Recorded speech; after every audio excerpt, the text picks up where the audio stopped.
तो मेरे दोस्तों, आपको उस प्रभु के दिए हुए हथियारों से फैमिलियर होना बहुत ही आवश्यक है। A good soldier will not just take one bomb and put in the pocket and roam around. अच्छा सिपाही केवल वो पोशाक डाल के या हथियार लेके यहाँ में नहीं घूमेगा। By mistake, if he falls, it will get burst, isn't it? और अगर वो इस प्रकार ना समझ से अगर वो घूमने लगेगा और गिर जाए तो वो खुद ही अपने आप को नष्ट कर सकता है। In the same way, we need to know what God has given us.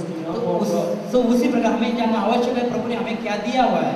We should be familiar to the voice of God. हमें प्रभु की आवाज से फैमिलियर होना, सचेत होना बहुत आवश्यक है। I was sharing a couple of Fridays back in the intercession. तो शुक्रवार की सभा में मैं बता रहा था, If you cannot hear the voice of God, God will make you to hear Him. अगर आप प्रभु की आवाज को नहीं सुन सकते तो प्रभु आपको उस आवाज को सुनने में मजबूर कर देगा। I was telling an illustration of a sheep and of a shepherd.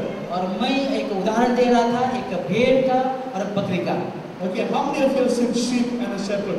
आप में से कितने लोगों ने एक बकरी और उसके एक चरवाहे को देखा है? Okay, in Karnataka you can see a lot of shepherd, isn't it? अगर आप कर्नाटक जाएंगे तो आप बहुत सारे वहाँ शेपर्ड लोग यानी चरवाहे लोग देख सकते हैं। You know something I like of the shepherds is. तो इन चरवाहों के बारे में कुछ बातें मैं बोलना चाहता हूँ। When the sheep is born, a small new sheep is born. जब उनकी बकरी बहुत छोटी होती है, भेड़ जब छोटी होती है, they go all over the place. वो यहाँ वहाँ सब जगह चली जाती हैं। They bite this and bite that. वो ये खाती हैं, वो खाती हैं। But the sheep which is there, they are disciplined. The big sheep which is there, they are disciplined. लेकिन बड़ी जो बकरी रहती है, वो एकदम डिसिप्लिन रहती है, उसे मालूम होता है। But the small ones, they jump from here to there, they jump from that place to other place. लेकिन ये छोटी बकरी जो होती है, यहाँ से वहाँ कूदती रहती है। Now I know that because I had some goats with me. मैं इन बकरियों की बात जानता हूँ कि मेरे घर में कुछ बकरियाँ थी। My mother likes animals, so she had different types of animals in the house. तो मेरी माँ जानवरों को पसंद करती है, तो बहुत सारे अलग-अलग प्रकार के जानवर मेरे घर में थे। When there is young one, it goes from here to there, it jumps, it just jumps around here and there. तो जब ये बकरी बहुत छोटी होती है, तो यहाँ से वहाँ वो कूदती रहती है। They don't listen to shepherd.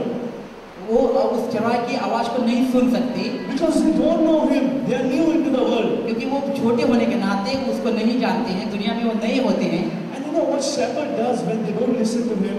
और क्या जानते हैं आप चरवाहा उस समय क्या करता है ताकि उसकी आवाज को वो सुने? He takes this baby sheep.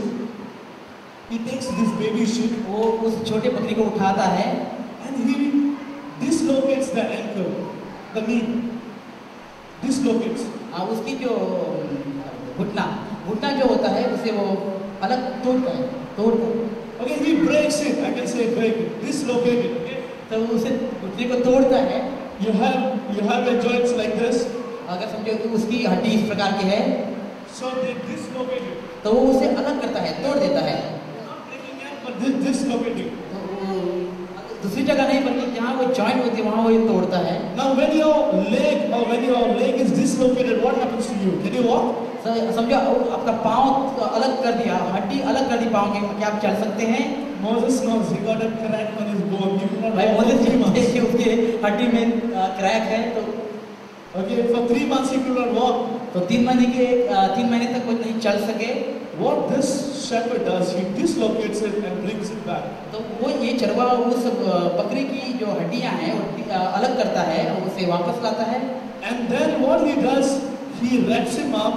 और बाद में वो उसे फिर से बांध देता है। The pain, when it was dislocated, the pain that was there, that makes the sheep, the sheep cannot walk. It cannot walk. It cannot go in front.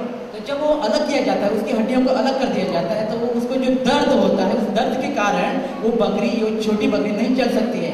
So what happens? What this shepherd does, he picks up the sheep and puts on his shoulders. तो इसी कारण ये चरवाहा उस छोटी बकरी को उठाता है, अपने कंधे पे डालता है।